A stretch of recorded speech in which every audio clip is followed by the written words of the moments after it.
السلام علیکم ناظرین، فیصل منیر آپ سے مخاطب ہوں۔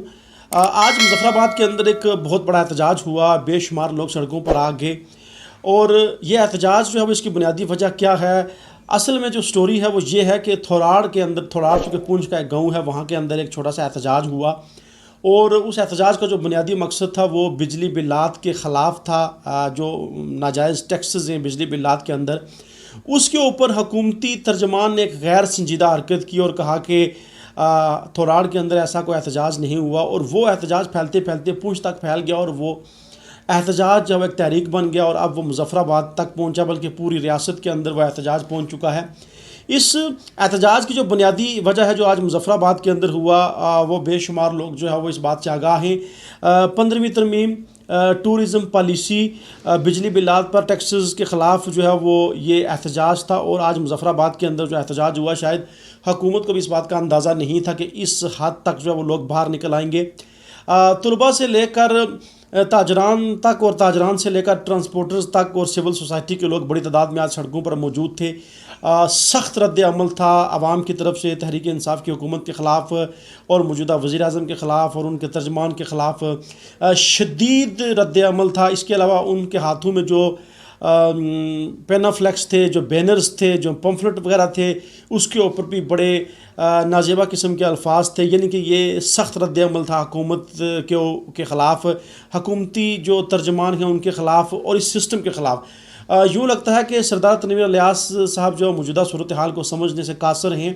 اگر آپ بنیادی سیاسی کارکن ہوتے تو شاید ایسی غلطیاں نہ کرتے، قدم قدم کے اوپر آپ غلطی کرتے ہیں، آپ کے ساتھ جو لگے ہوئے لوگ ہیں وہ ایسی غلطی کر دیتے ہیں جس کا خمیازہ بعد میں آپ کو بھگتنا پڑتا ہے۔ اب آج جو مظفرآباد کے اندر احتجاج ہوا، اس کی بنیادی وجہ کیا تھی؟ لوگوں کا جو رد عمل تھا وہ اتنا شدید کیوں تھا؟ یہ جاننے کے لیے آئیے چلتے ہیں سینئر صحافی اور تجزیہ کار اینکر پرسن نعیم چغتائی صاحب سے، جو مظفرآباد کے اندر موجود ہیں آج پورے احتجاج کو وہ کور کر رہے تھے۔ جی نعیم چغتائی صاحب، کیا صورتحال رہی آج کے احتجاج کے اندر، اور عوامی رد عمل اس قدر سخت کیوں تھا؟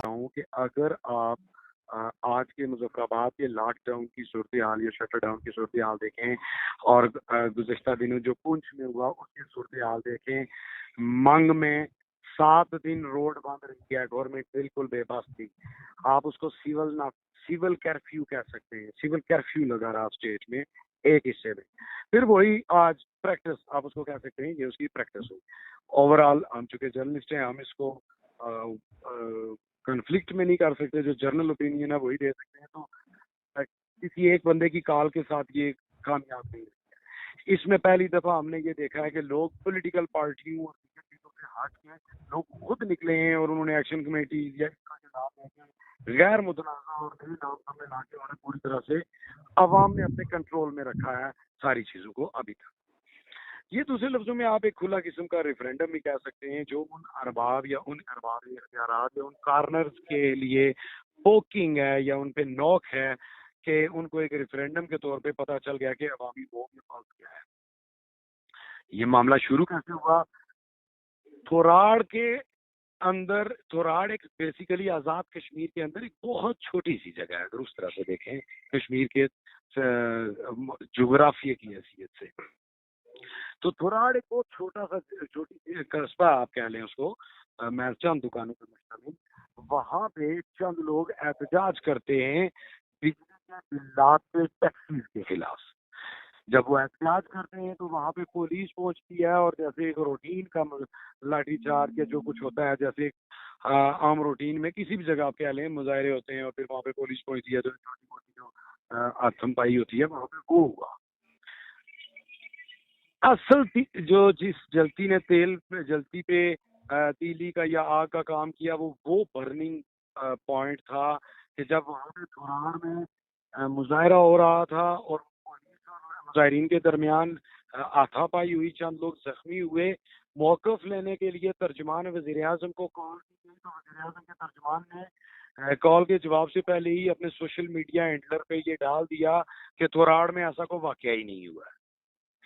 یہ ہے وہ بات، ریاست پچھلے تقریباً آپ کہہ سکتے ہیں کہ ایک ماہ سے ایک قوم بن گئی ایک ریاست بن گئی. اس پہ تمام لوگوں کا وزیر اعظم آزاد کشمیر کو میں نے ابھی یہ لکھا بھی ہے کہ وزیر اعظم آزاد کشمیر کا شکر گزار ہونا چاہیے جنہوں نے ایسی ٹیم چنی جس کے ایک اسٹیٹمنٹ نے، ایک تصدیق یا تردید نے ریاست کے اندر بالکل وہ کر کے دکھایا جو پچھلی تمام 72 سال کے اندر نااہل حکومتیں، نااہل سیاسی تجارت کے جو دعوے دار ہیں وہ، یا تمام وہ ایلیمنٹ جن کو یہ کہا جاتا ہے یا جن کے لیے یہ اشارہ کیا جاتا ہے کہ مقتدر حلقے جو ان چیزوں کو سلب کرتے ہیں ہمیشہ یا دبا دیتے ہیں، ان سب کا وہ جو مل کے نہیں کر سکے وہ وزیر اعظم کے ترجمان کے ایک بیان نے کر دیا. اور آج آپ کی میکسیمم اسٹیٹ کی جو پاپولیشن ہے وہ ریفرینڈم کے طور پہ ایک جگہ پہ ایک نعرے پہ کھڑی ہے، اور وہ جو ایک نعرہ چل رہا ہے آواز اس پہ آ کے ختم ہو جاتی ہے بات. تو ادروائز اگر آپ گورنمنٹ کی بات کریں تو گورنمنٹ کی غیر سنجیدگی کا آج بھی یہ عالم ہے کہ آج جب ایک طرف یہ مظاہرہ ہو رہا تھا، شٹر ڈاؤن تھا، سب کچھ چل رہا تھا، لوگ ٹائر جلا رہے تھے، گہراؤ چراؤ، میں موجود تھا وہاں پہ اور ہم نے خود دیکھا کہ وہ اس چکر میں لگے ہوئے تھے کہ ہم کس طرح سے بلدیاتی انتخابات کو پوسٹپون کر سکیں. اس پہ بلکہ میں نے حکومتی جو ترجمان ہیں، حکومتی وزیر ممبر اسمبلی ہیں چودھری مقبول صاحب جو مہاجرین سیٹوں پہ آئے ہوئے ہیں. نعیم چغتائی صاحب کی گفتگو آپ نے سنی، یہاں انہوں نے احتجاج کے حوالے سے تو تفصیلات بتائی، لیکن ایک تحریک انصاف کے اپنے ہی ایک وزیر مقبول گجر صاحب کا انہوں نے ذکر کیا. اب میں آپ کو بتاتا ہوں کہ مقبول گجر صاحب نے آج جو ہے وہ ان کے ساتھ بات کرتے ہوئے مظفر آباد کے اندر کیا کہا. مقبول گجر صاحب نے کہا کہ اسمبلی کے اندر جتنے بھی ممبران اسمبلی ہیں وہ سر توڑ کوشش کر رہے ہیں کہ کسی طرح بلدیاتی الیکشن کو جو ہے وہ روکا جائے، ملتوی کیا جائے. پھر انہوں نے یہ کہا کہ تحریک انصاف سمیت تمام سیاسی جماعتوں کی یہ کوشش ہے کہ بلدیاتی الیکشن نہ ہوں. یہ کون کہہ رہا ہے؟ باکمال حکومت کے اپنے وزیر کہہ رہے ہیں کہ پوری کوشش ہے کہ کسی طرح بلدیاتی انتخابات کو نہ کروایا جائے.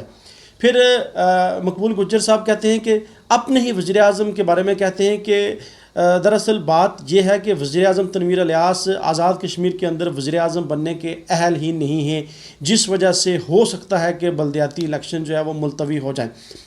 یہ وہ باتیں ہیں جو تحریک انصاف کی حکومت کے اپنے وزیر کہہ رہے ہیں، اور ایک لحاظ سے انہوں نے اپنے ہی وزیر اعظم کے اوپر عدم اعتماد کا اظہار کر دیا ہے.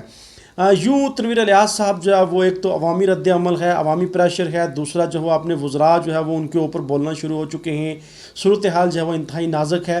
اب جو سیاستدان ہیں وہ الیکشن کیوں نہیں چاہتے، ممبران اسمبلی جو الیکشن کیوں نہیں چاہتے؟ یقینی بات ہے کہ ان کی اپنی اجارہ ختم ہو جائے گی، نئی لیڈرشپ آ جائے گی، اور ان کے اپنے بچوں کے جو راستے ہیں وہ جو ہے وہ بلاک ہو جائیں گے، رک جائیں گے. چونکہ ریاست کے اندر پڑھے لکھے بچے جو ہیں وہ بے شمار ہیں، ریاست کے اندر جو ٹیلنٹ ہے اس کی کمی نہیں ہے.